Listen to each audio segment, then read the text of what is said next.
Boa noite, meus queridos. Bom, começamos uma nova semana. A semana encerrou. Tivemos aí surpresas aí no meio da semana, quarta-feira. Tivemos surpresas aí também no final de semana. A surpresa foi aquela lá da dificuldade do Vasco da Gama lá diante do Jorge Wilstermann, dificuldade do Grêmio, dificuldade do São Paulo, dificuldade do Atlético Paranaense. E no final de semana, a surpresa era a derrota do Flamengo para o Fluminense, pelo placar que foi. Uma outra surpresa causada pelo Vasco da Gama, perder para a Portuguesa. Enfim, passou essa semana, entramos numa outra, começando a partir de hoje. E os clubes do Rio já tem jogos aí no meio da semana. O único clube que não jogará, se eu não me engano, no meio da semana é o Botafogo, por conta de o Botafogo fazer o clássico no final de semana contra o Flamengo. Por falar em Botafogo, eu estava assistindo ontem o jogo do Botafogo contra o Cabo Friense e gostei de ver a dinâmica de jogo do Botafogo. O Botafogo está jogando com muita velocidade, com muita força, e o Flamengo não joga na mesma velocidade, na mesma força que o Botafogo mostrou para mim ontem no jogo contra o Cabo Friense. Aí as pessoas vão perguntar, mas era Cabo Friense. Não importa quem era o adversário, Eu não analisei Cabo Friense, eu estava vendo o Botafogo, o jeito do Botafogo jogar, entendeu? E a velocidade do Botafogo está muito grande, o preparo físico também está muito grande, diferentemente do Flamengo, que, no meu ver, joga mais cadenciado. E o Flamengo ainda não mostrou para mim, e acredito que para a maioria das pessoas, um jogo bonito, um jogo seguro, um jogo firme, um jogo onde você diga assim, não, o Flamengo está jogando pra cacete, o Flamengo está correndo muito, o Flamengo está marcando muito, o Flamengo está muito rápido. Em outras equipes eu estou conseguindo ver alguma coisa, e no Flamengo eu não estou conseguindo, ou não estou entendendo. Eu não sei, sinceramente, o Fluminense a gente vê uma evolução. O Fluminense começou mal, perdeu aí para Boa Vista e tudo mais, mas eu vejo uma evolução, não por conta da vitória sobre o Flamengo agora por 4-0, mas é um detalhe que a gente não pode deixar passar em branco. Afinal de contas era o Flamengo, independente de qualquer coisa, era um Fla-Flu. O Vasco da Gama, claudicante, pensávamos que por conta da classificação depois do sufoco lá em cima do morro, lá contra o Jorge Wilstermann, que isso serviria de motivação para o Vasco chegar agora no final de semana e fazer uma grande partida contra o Cabo Friense, e isso não aconteceu. O Vasco jogou com um time alternativo também, e esse time alternativo do Vasco perdeu para o Cabo Friense. Então, dúvidas com relação ao Vasco. Fluminense em ascensão. Botafogo, vamos ver agora no próximo final de semana o que o Botafogo vai confirmar. Porque no jogo contra o Cabo Friense ele mostrou uma coisa. Vamos ver se ele confirma no próximo final de semana. Dependendo do resultado do Flamengo, agora na quarta-feira, pela Libertadores contra o River Plate, jogo dificílimo, jogo duríssimo e diferente, por conta de não ter torcida. Dependendo do resultado, isso pode influenciar no jogo do final de semana contra o Botafogo. A verdade é que o Flamengo perdeu a invencibilidade no Carioca agora, vinha invicto desde o ano passado, perdeu a invencibilidade agora para o Fluminense, e até individualmente perdeu também. O Fluminense terminou com uma escrita que já durava 2 anos e 10 jogos, sem contar o jogo do final de semana. Então, o Flamengo vai jogar com o Botafogo agora, e em acontecendo um resultado negativo diante do Botafogo, vai começar a haver uma dúvida maior. Por enquanto, não há aquela dúvida confirmada, mas há desconfiança. A desconfiança vai ser confirmada como dúvida ou como realidade, dependendo do que o Flamengo vai apresentar no final de semana contra o Botafogo, mais especificamente no sábado. Mas, se o Botafogo impuser o jogo veloz, como eu vi ontem, e o Flamengo vier no mesmo esquema, com Trauco na lateral esquerda, puro e simples, sem uma cobertura ali de um terceiro zagueiro, alguma coisa assim, ele jogar de ala, o melhor seria a colocação ali substituto, né, que é o René. No caso, dependendo do jogo, o Everton também podia fazer aquela função ali, mas colocando o Everton para fazer aquela função ali, você está abrindo mão do substituto imediato do Trauco. Não sei se o cara vai gostar, mas aí vai caber ao Carpegiani fazer o jogador entender que não está abrindo mão dele, René. É uma questão de esquema, de tática. O Everton jogaria de ala, mas ficaria muito à vontade para jogar, defender, marcar, atacar.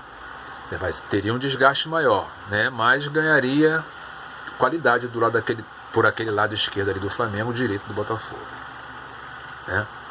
O Chiesa é um jogador que marca gol. Pimpão é um jogador muito forte fisicamente. Tem um lateral esquerdo agora também que gosta de avançar, entendeu? Joga bem descontraídamente, solto, né?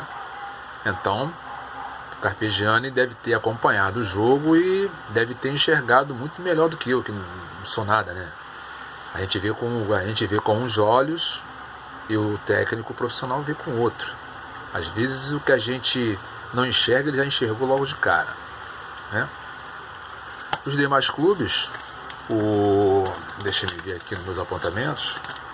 O Vasco, quinta-feira, pega o Macaé de Pipico. Porra, tô veterano já, entendeu? O Pipico ainda tá jogando futebol. Olha aí, o cara não desiste. Mas isso é bom, isso estimula a gente que é mais velho entender que dá para ir mais longe. Então o Vasco pega o Macaé na quinta-feira e pega o Boa Vista no domingo. O Fluminense pega o Avaí pela Copa do Brasil, jogo difícil,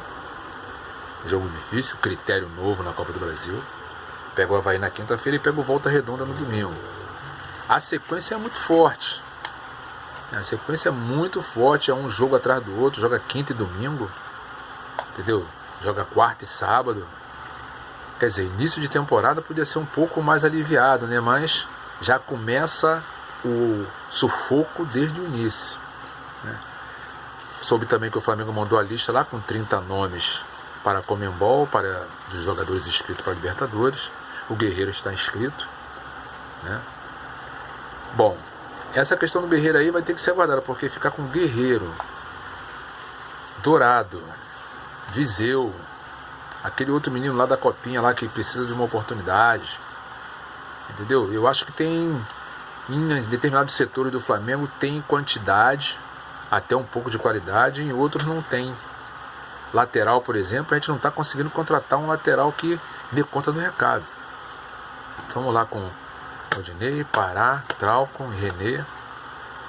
Mas tá complicado ali aquele lado daquelas laterais do Flamengo, né? O Flamengo precisa ver aí um lateral e pelo menos mais um zagueiro de qualidade. Volante não, que já chega de volante já tem demais.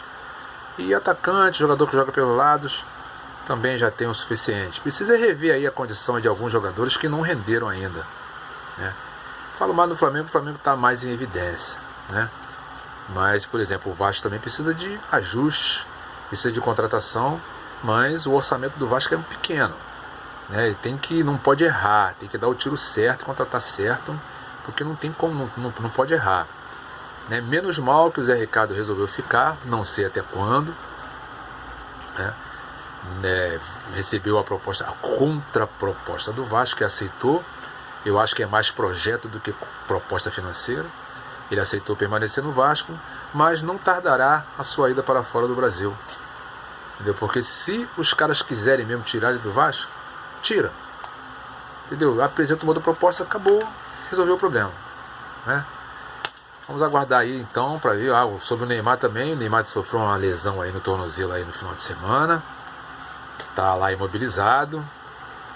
É complicado, tá chegando aí a hora do segundo jogo de volta lá contra o Real Madrid. Vamos ver, né, meu filho? Vamos ver, porque jogadores aí importantes para a seleção brasileira vão ter que se prevenir aí, porque o tempo é curto daqui para a Copa, entendeu? Então, vamos ver. Essa lesãozinha do Neymar, e acredito que não seja tão grave assim, mas pode tirá-lo desse importante jogo aí, jogo de volta aí contra o Real Madrid. Tá certo, senhores? Então, aguardemos aí o meio da semana para acompanharmos esses jogos aí. e desejo aqui para todos, sem exceção, uma semana de luz e de paz.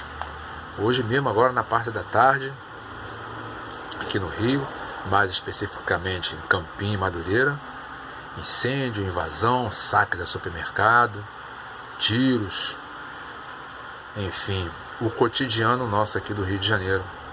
O diferente, por incrível que pareça, o diferente é quando essas coisas não acontecem, pelo menos durante uma semana. Toda semana tem um evento como esse. E é o que eu disse, essa questão da intervenção ia fazer com que o pessoal que é o alvo da intervenção iria fazer barulho aqui na cidade por conta da pressão da corda que ele está apertando o pescoço, e eles não sairiam com a mão na frente e outra atrás, né? sem cobrar nada, né? Então essas coisas estão acontecendo aí em represália, né? Querendo mostrar uma força, não é nem dizer que é uma força que eles não têm, eles têm a força deles, do jeito deles, do jeito que eles pensam e tal. Então a gente, cidadão aqui do Rio, a gente sofre as consequências, né? Mas enfim, isso aí não é assunto para ser tratado aqui, né? Aqui é entretenimento, aqui é sem compromisso com nada, é só mesmo para descontrair, beleza? Então, uma boa semana para todos aí, e aguardemos aí o meio da semana para fazermos um novo contato, tá certo? Um abraço a todos e uma boa noite de segunda-feira. Fiquem na paz.